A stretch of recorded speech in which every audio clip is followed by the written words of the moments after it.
কিয়ামতের দিন, যেদিন মানুষ তাদের আমলের হিসাব দিতে দাঁড়াবে, সেই দিন আল্লাহ আদালতে কারো মুখে হাসি থাকবে, আবার কারো মুখে থাকবে কালিমা ও লজ্জা।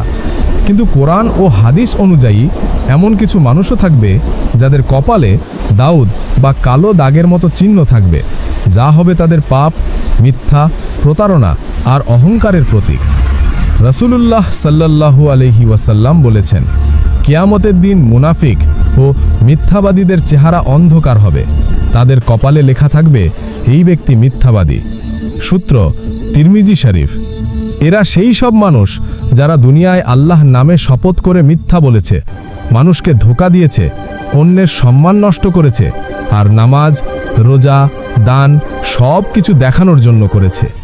সেই দিন যখন আল্লাহর সামনে কেউ কিছু গোপন করতে পারবে না, তখন এই মিথ্যাবাদীদের কপালে সেই দাগই তাদের আসল পরিচয় হয়ে উঠবে।